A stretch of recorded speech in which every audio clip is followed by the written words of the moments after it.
This sa output 1 naman dito is kailangan mo mag-input ng number, like halimbawa is 0 to 100, this is positive number. Pag less than 0 is negative number. Halimbawa is mag-i-input ako ng number na 1 to 1 pataas, greater than 1 or greater than 0 is positive magre-result. Then pag nag-input ako ng ng less than 0 is negative lalabas na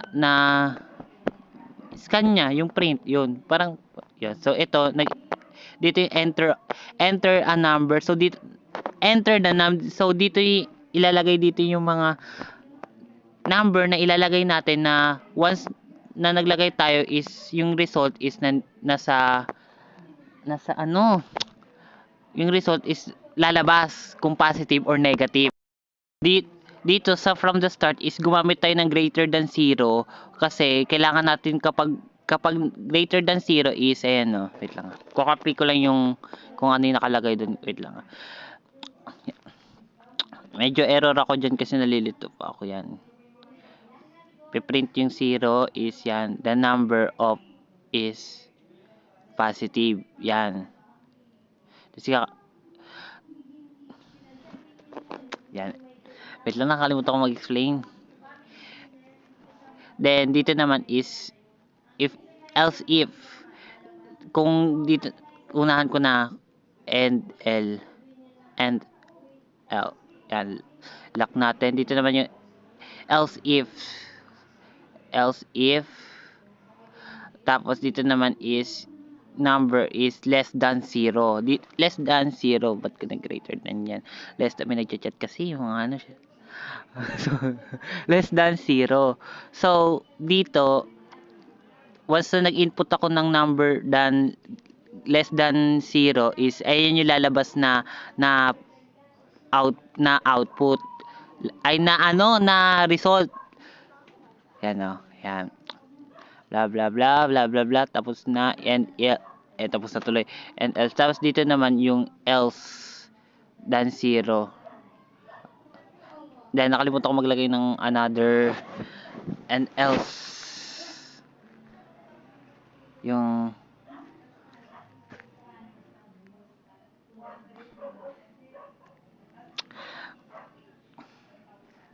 the number of 0. Yan. So, yan. Run na natin. Error pa din. Nakalimutan ko lagyan ng lock. Yan. Yan. Dyan ako nagkamali kasi yung nilagay ko palang ano ba tawag doon? May tawag dyan yung number. Yan. 1. Kailangan same sila tatlo. Output 2 is kailangan dito is mag-result by quotient. Dito. Wait lang. Develop.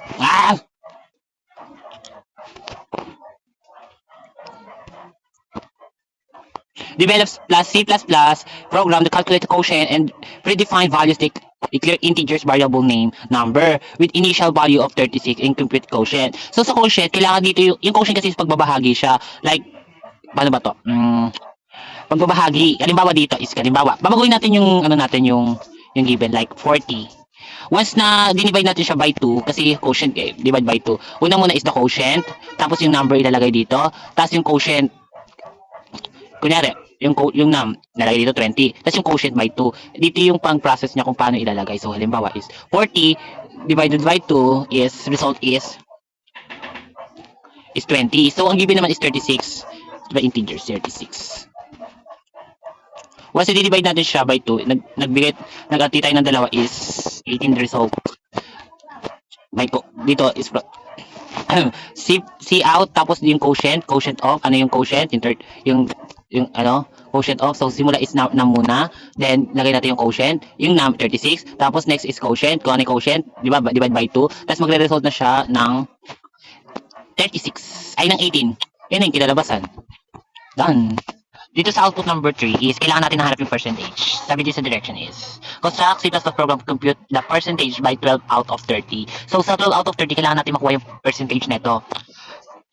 So dito po yung numerator po numerator po natin is 12 tapos yung denominator natin is 30. Bali dito is yung kailangan natin calculate by yung percentage of 12 out of 30 tapos i-divide natin siya yung 12 by 30. Halimbawa like dito is multiply natin siya by 100. After natin i-divide yung dalawa, After natin i-divide yung dalawa, i-multiply siya by 100. Bali, doon natin makukuha yung percentage ng 12 out of 30. Dito naman po, meron tong ginamit dito, like yung statistic kasi hindi pa to natuturo, pero na-search ko siya. Sorry, pero try ko I mean, ginagamit yung static test for convert ng isang variable or isang data type. Bali, ito yung tumutulong sa pag-convert ng dalawang denominator tsaka nung numerator. Yung numerator is 12 and denominator is 30. Bali, once na pinag-divide mo siya, then 10, ang percentage na lalabas is 40. Halimbawa, maglaan tayo ng ano, ng, kunyari, 10 at 100. Yan. So, bali yung 10% ng 100, ay ng 10 out of 10, yung percentage ng 10 is 10%, same lang naman eh. O, para mas mahirap is 28, 29 out of 300. Yan na yun. 9.66666, ganun. Dito naman sa design plus program, number 4, design C++ program using switch case. Ibig sabihin sa switch case, nagpapalit siya by, nag-input ka by switch case, nagpapalit-palit, ganun. Parang ganun. Statement handle value in range of 1 to 12 lang. Each case should be output named by different months. So, ang gagamitin nating output name is different by month. So, ganito. So, mag-start na tayo. Gagamit tayo ng switch case in main, tapos, in tapos month, number of month. Number month lang, yan. Yan. Number of month, or kanya, number of month.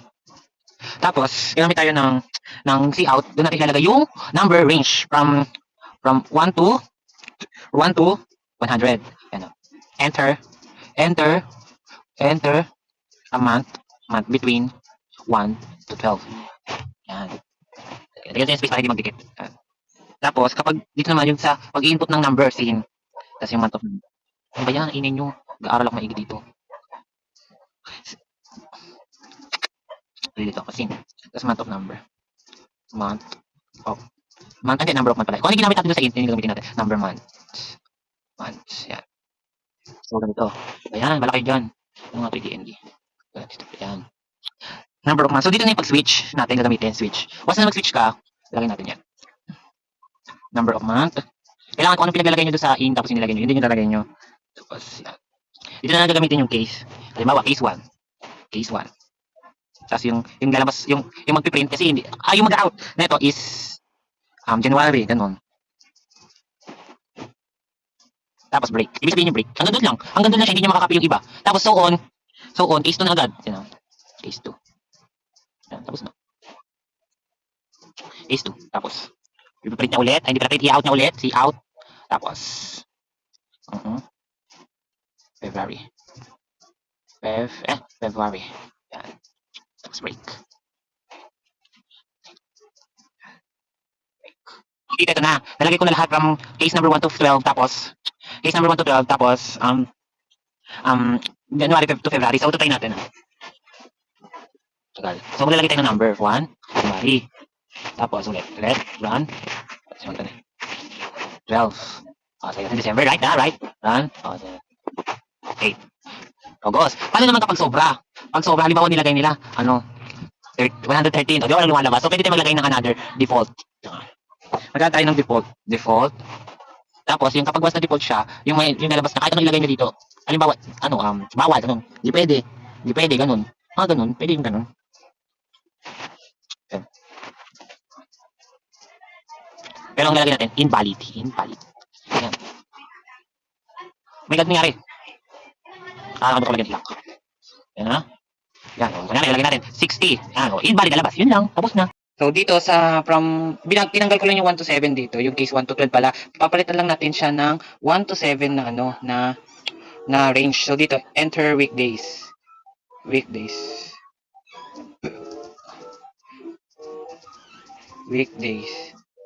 Between 1 to 7. Yan, ayusin lang natin. Dapat same sila. Yan, weekdays.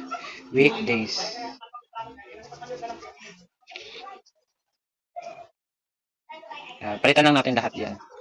Yung gagamitin natin is week.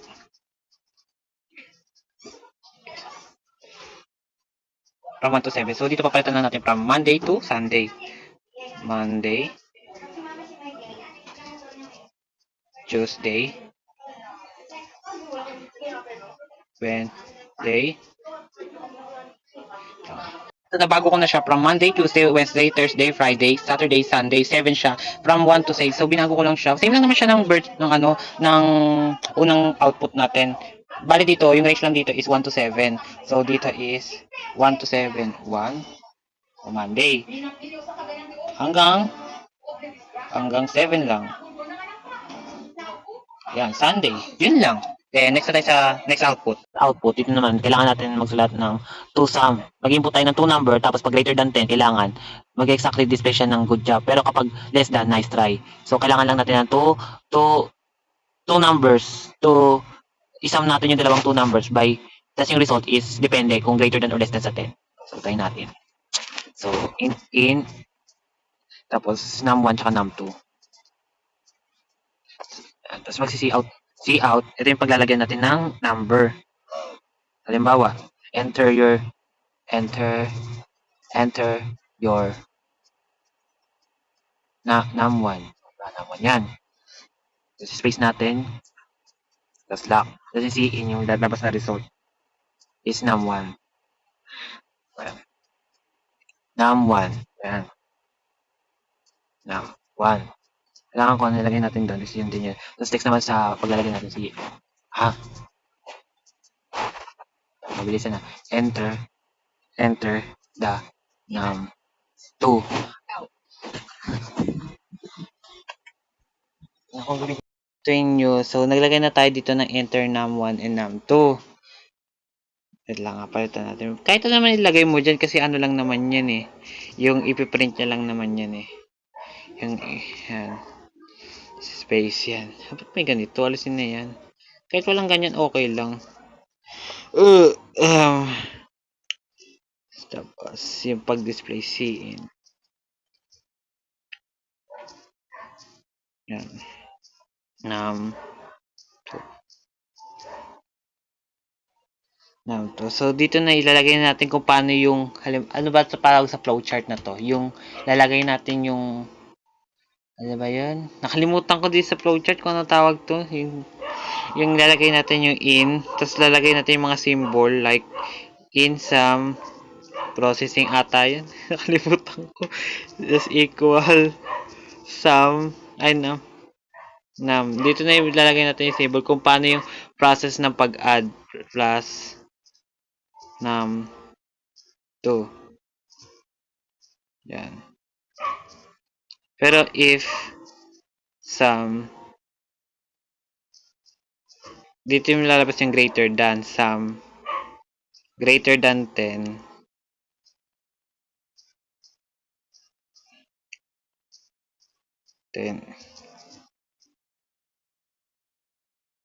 greater than 10 is greater than 10. Lalabas yung, kapag greater than 10, ibig sabihin is, lalabas yung good job. Great job pala.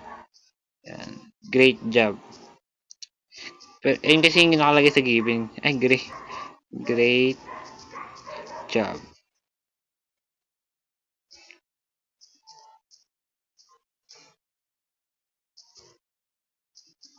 Yan.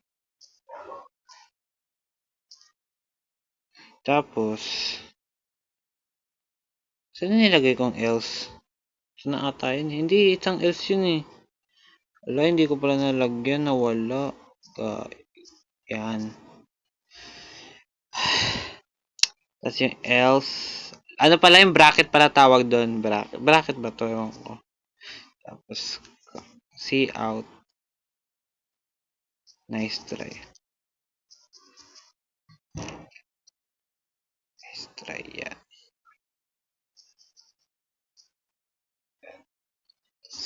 Kung kaya pwede natin hindi nalagyan to, pero lagyan natin return 0. Nasanay lang.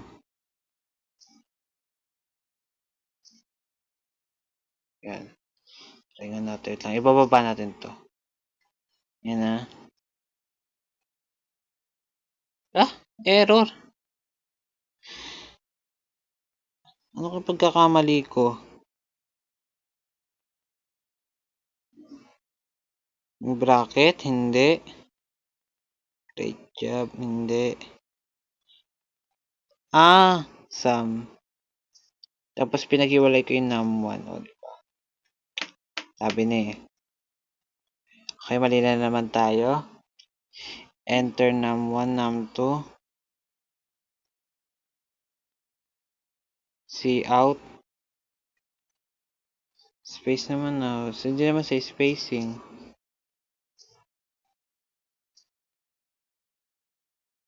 Num1. Cout. C2. So, nagkamali lang ako dito kaya nag-error. Sorry.